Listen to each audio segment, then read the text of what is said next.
So Spider-Man: Brand New Day is the fourth Spider-Man movie in the Marvel Cinematic Universe, and I think this is easily my favorite one. And I think a big part of that is that the last few Spider-Man movies, Spider-Man, he just kind of hit the ground running. By being introduced in Captain America: Civil War, and it always kind of felt like he was trying to struggle to define himself. It always felt like he was a little too dependent on, the other Marvel Cinematic Universe movies. After the events of No Way Home, it felt like, we're kind of like clearing the board a little bit here by wiping everybody's memory of Spider-Man being Peter Parker and just starting fresh. It always felt like Peter Parker was still trying to figure out who Spider-Man was, that he was still growing with the character. And fortunately, we get to see, a more developed and more mature and way more exciting version of Peter Parker in Brand New Day. Because, amid the crowded Marvel Cinematic Universe, it can be tough to wedge in the simpler charms of Spider-Man. Peter Parker, once again played by Tom Holland, might tag in for, civil and galactic threats within the realm of superheroes, but he's most at home as the masked New Yorker fighting crime on the street. Brand New Day not only places the web-slinging superhero back in his element, but also adds a more intriguing thematic edge alongside its expected action, villains, and interconnected comic book elements. Peter's story becomes far more compelling in the way that it frames him less as a superhero trying to maintain a secret identity, and more as a monster in exile. Aiming not to get anybody else caught in his dangerous web, he favors a lonely life of fighting crime on the streets alone. Aside from passing correspondence with police, Peter mostly keeps to himself, and there's more of an incentive this time around as his arachnid powers are taking greater hold of his body. This means far more than Spider-Man just being able to shoot web more organically than from those little web chargers he had. No, it means something much more about his identity and how he interacts with the world. And the very identity of Spider-Man becomes something that he grapples with, overtaking what made him Peter Parker. Now, while Peter does try and fail to keep his distance from his childhood friend Ned and his once girlfriend MJ, once again played by Zendaya, he's not entirely alone in his vigilantism. He willingly works alongside a capitulating detective played by Lisa Collins-Zayas, and reluctantly interacts with the more violent anti-hero Frank Punisher Castle, once more played by John Bernthal. Even with this help, though, Peter still overworks himself, taking on too much that his body just can't take. It is a damaging path where even the wise words of Bruce Banner, once again played by Mark Ruffalo, are misread when it comes to handling monsters. The same way that, that Bruce dealt with, his Hulk form, Peter takes away the wrong messages about how to deal with this evolving part of yourself. The adventure becomes less about finding the scientific solution and more about the mental anxieties of masking, made all the more vocal when the film's true villain is revealed. Peter's psychological struggle is surprising for how well it holds up against much of the MCU set dressing, keeping everything, connected. And while the movie is not bogged down in Easter eggs and foreshadowing, you can still feel, you can still kind of feel and hear the Avengers Doomsday sets being built in the background with all the inclusions that are kind of pushed into the script.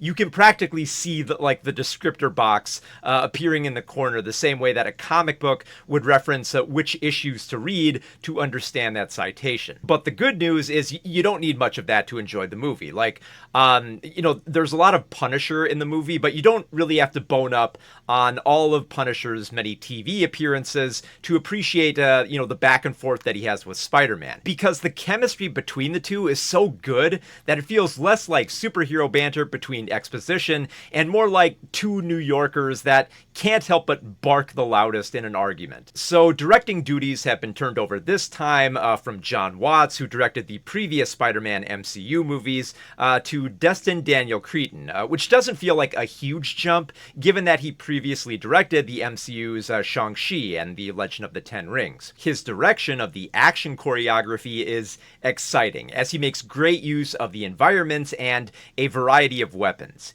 It's not too surprising that he wraps in some martial arts and swordplay with the inclusion of the assassin group that Spider-Man has to fight against. It is a nice break from Spider-Man's usual bouts of disarming gun-toting gangsters or trying to dismantle the blunt tail of the villain Scorpion. It was also refreshing to watch how the director disarms Peter as he tries to figure out his changing body and an intricate puzzle of a villain kept deep in the shadows.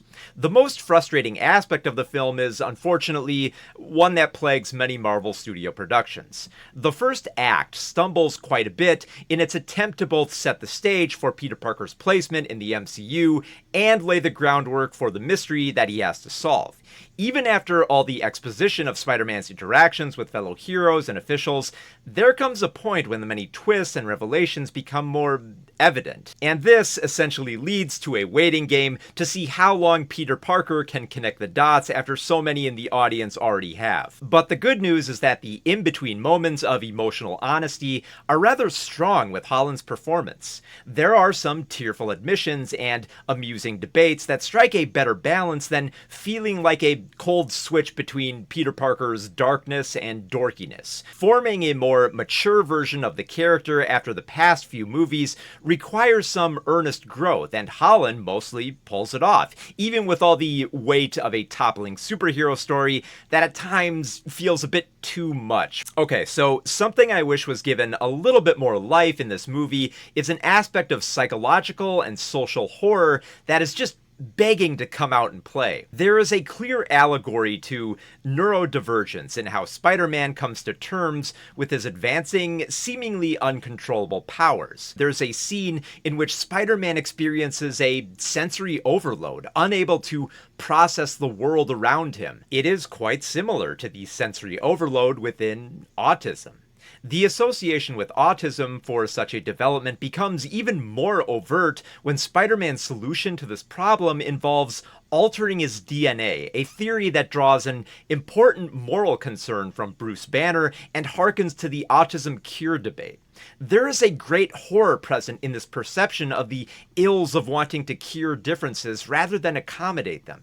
And while it was interesting to see how the film arrives at a satisfying thesis on this angle, it also feels like there's some untapped potential in a film that crams in so many characters, events, and cinematic connective tissue within 2.5 hours. That said, it is heartwarming that the relatable underdog element of Spider-Man will connect more directly with a neurodivergent audience, requiring far less squinting and theorizing to find its reflective appeal. Brand New Day lives up to its title as a Spider-Man movie that can mature beyond its expanding roster of heroes and villains and cooler fight scenes. It's dark without feeling like a brutal tonal shift, it's somber without feeling like a subpar superhero melodrama, and charming without feeling like it's meeting an obligatory quota for quips. There's a very satisfying moment towards the end of the movie that echoes a similar sentiment in Across the Spider-Verse, where the hero defies not only the odds but the labels placed on his character. It's a reassuring inclusion that superheroes can grow rather than remain the same for the sake of canon or the status quo. For all its overstuffing at times, the meaty thematic core of this movie and the emotional drive rarely ring hollow, navigating the noise as bravely as Peter Parker zips through the bustling New York skyline. And it's pretty cool that such resonance can be found in a movie where Spider-Man fights some ninjas. So yeah, I absolutely loved Spider-Man Brand New Day. I think this is easily the best of the Spider-Man MCU movies, mostly because it feels like the more down-to-earth, grounded Spider-Man, but also still allowing him to grow instead of just making him the same forever. Like, you actually feel there's some growth while still feeling like, you know, the Spider-Man that you like in the comics. So yeah, I really adored Spider-Man Brand New Day.